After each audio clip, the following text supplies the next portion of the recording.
Baik, saat malam hari ini kita belajar kitab Perjanjian Baru, yaitu kitab Matius pasal 5 ayat 13 sampai 16. Untuk itu mari kita berdoa. Bapa, kami bersyukur saat malam hari ini kami belajar firman ini, kitab Perjanjian Baru, kitab Matius pasal 5 ayat 13 sampai 16, yang belajar Tuhan memberi hikmat kemampuan kepada kami. Inilah doa dan bersyukur kami. Ini di dalam nama Yesus kami berdoa mengucap syukur atas kebaikan. Haleluya. Amin. Baik, kita belajar hari ini kitab Matius pasal 5 ayat 13 sampai 16. Judul atau berikut memberikan apakah kita Indonesia, garam dunia dan terang dunia. Ayat 13, kamu adalah garam dunia. Jika garam itu menjadi tawar, dengan apakah ia dihasilkan? Tidak ada lagi gunanya selain dibuang dan diinjak orang. 14, kamu adalah terang dunia. Kota yang terletak di atas gunung tidak kemudian tersembunyi. 15, bagi pula orang yang tidak menyalakan pelita lalu meletakkannya di bawah kandang, melainkan di atas kaki, dia singgah menerangi semua orang dalam rumah itu.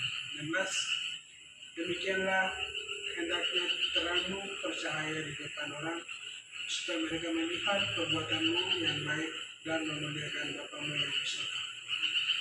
Demikian firman Tuhan yang bisa malam hari ini kita belajar.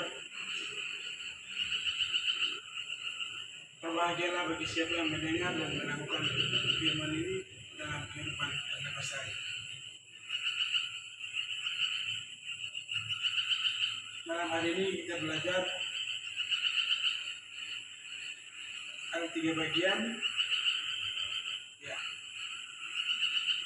Namun saya memberikan tema di saat malam hari ini adalah sesuai dengan firman Tuhan yang tadi kami baca, Matius pasal 5 ayat 13, judul memberikan apakah itu manusia, garam dunia dan terang dunia. Maka saat malam hari ini saya memberikan tema, jadilah memberi tempat kepada orang lain. Sekali lagi, jadilah memberi tempat kepada orang lain. Kita hari ini belajar ada 3 bagian. Bagian yang pertama, jadilah memberikan dampak pengaruh yang baik. Sekali lagi, bagian yang pertama, jadilah memberikan dampak pengaruh yang baik. Itu ayat 13, karena ayat 13 dikatakan kamu adalah garam dunia. Jika garam itu menjadi tawar, dengan apakah ia dihasilkan? Tidak ada gunanya selain dibuang dan diinjak orang. Kita melihat maka Tuhan Yesus pun mulai berbicara dan mengajar mereka. Tuhan Yesus sendiri katakan kepada 12 murid atau murid-murid, kamu adalah garam dunia.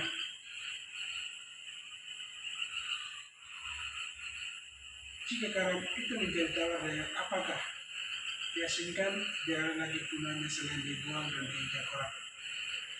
Tuhan Yesus katakan, kita lihat ayat 11-12, di situ katakan, dianiaya, difitnahkan, segala yang jahat. Ya, Tuhan Yesus sendiri katakan kepada murid-murid, dianiaya, difitnahkan kamu, tetapi kamu harus tetap carilah seperti garam dunia dan terang dunia. Ya. Maka saat malam hari ini kita belajar, kita harus menjadi seperti garam dunia dan terang dunia. Kami harus menjadi ibarat garam dunia. Bila kamu memberi pengaruh yang baik, maka garam itu memberi rasa bagi makanan. Demikian pula pengaruh yang baik. memberi dampak bagi antara sesama kita. Hendaklah kamu menjadi seperti garam. Mari kita belajar seperti Tuhan Yesus sendiri katakan kepada murid-murid, kamulah garam dunia dan terang dunia. Walaupun kamu banyak hal yang kamu hadapi, dianiaya, disiksa, difitnah, tetapi kamu tetap setia, dan kamu seperti garam dunia dan terang dunia. Dan kita belajar dari murid-murid ini. Hal yang kedua, ayat 15 katakan 14-15, kamu adalah terang dunia, kota yang terletak di atas gunung, tidak bukan tersembunyi. Lagi pula orang yang tidak menyalakan berita lalu meletakkannya di luar kandang, melainkan di atas langit, sehingga menerangi semua orang di dalam rumah itu. Nah, hal yang kedua, kita hidupku menjadi teladan yang baik, terlihat bagi semua orang. Kenapa kita harus hidupku menjadi teladan? Karena ayat 14-15 ini katakan, lagi pula orang yang tidak menyalakan berita lalu meletakkannya di bawah kandang, melainkan di atas kaki dian, sehingga menerangi semua orang di dalam rumah. Tidak mungkin kalau kita pasang lilin atau berita, tidak mungkin kita taruh di bawah meja atau laci atau kursi. Kalau kita taruh di bawah laci atau di bawah meja, mungkin di ruangan itu akan gelap. Tapi kalau kita pasang di atas meja atau kursi, supaya di ruangan itu bisa melihat dan orang lain yang datang dari luar bisa masuk dengan bebas. Kalau kita taruh di bawah, tidak mungkin orang luar datang kunjungi kita, tidak mungkin mereka masuk di kamar.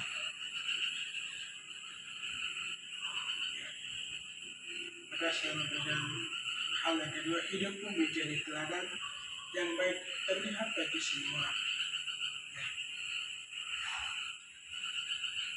Ini Tuhan Yesus sendiri katakan kepada murid-murid, kita harus menjadi teladan. Kita harus menjadi teladan. Hal yang ketiga, ayat 16,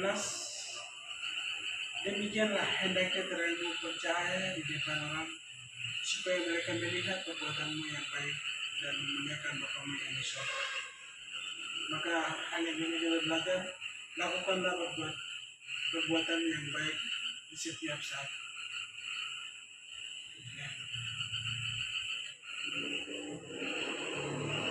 Kita melakukannya bukan perkataan, tetapi perkataan juga kita harus perbuatan juga. Karena ayat 13 dikatakan, demikianlah hendaknya terangmu percaya di depan orang, supaya mereka melihat perbuatanmu yang baik. Perbuatanmu yang baik berarti bukan perkataan saja kita menyampaikan sesuatu dengan menyebut, tidak, tetapi perkataan juga kita harus perbuatan di dekat mereka, supaya orang lain melihat kita dan orang lain bisa belajar apa yang kita lakukan itu, dan juga mereka juga melakukan dalam kehidupan dan hidup, supaya Bapamu yang di surga akan memuliakan. Karena yang jelas bagi mereka dengan baik memuliakan Bapamu yang di surga. Maka apa yang kita lakukan dalam kehidupan kita itu menjadi teladan, menjadi contoh, dan juga orang lain bisa tiru apa yang kita lakukan, supaya menjadi berkat untuk banyak orang, terutama keluarga dan sesama kita, dan dimanapun kita berada kita harus menjadi teladan. Kita harus menjadi teladan.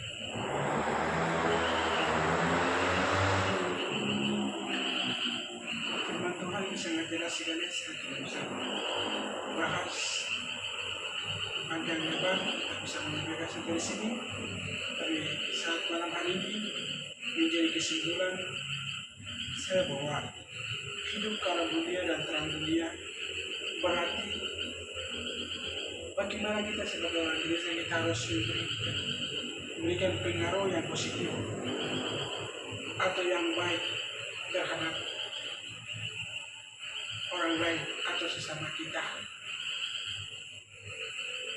memberikan yang dampak kepada orang lain karena kita ini ditebus dengan darah Kristus. Maka kita melakukan kebenaran firman Tuhan sesuai dengan Tuhan Yesus sendiri berkata kepada murid-murid, kamu harus seperti garam dunia dan terang dunia. Ya. Kenapa Tuhan Yesus sendiri katakan kepada murid-murid, kamu harus seperti garam dunia dan terang dunia? Ya. Kenapa Tuhan Yesus sendiri dia beri contoh? Di benda-benda ini banyak, bisa benda yang lain juga Tuhan Yesus bisa ambil contoh.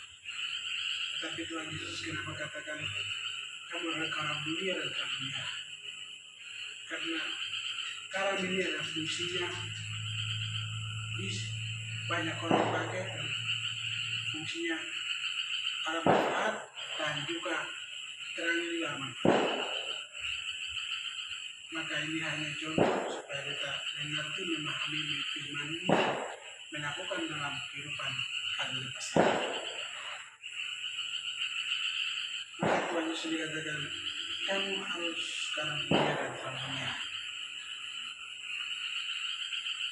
Sama juga kita supaya menjadi garam yang berfungsi dan terang yang berfungsi. Kita menjadi berkat bagi banyak orang yang ada di antara kita. Marilah kita harus menjadi garam dunia dan terang dunia. Kenapa Tuhan Yesus sendiri katakan banyak beda-beda, tetapi Tuhan Yesus kenapa tidak ambil yang benda yang lain atau contoh yang lain? Supaya orang mudah mengerti, memahami dan melakukan dalam kehidupan hari besar. Karena garam dengan terang ini 24 jam yang kita lakukan. Kalau garam 24 jam, kalau kita masak kita gunakan garam. Kalau malam kita gunakan lampu atau senter. Maka Tuhan berikan contoh supaya kita lebih mengerti, memahami dan melakukan dalam kehidupan kita besar. Maka kita sebagai orang Kristen, sebagai orang percaya, kita harus terang garam dunia dan terang dunia. Kita harus berfungsi atau menjadi bermanfaat dan menjadi berkat bagi banyak orang. Demikian panjang lebar saya menjelaskan firman Tuhan seperti sini. Bagi siapa mendengar firman ini dan melakukan dalam kehidupan lepas hari. Amin. Mari kita berdoa. Bapa, kami bersyukur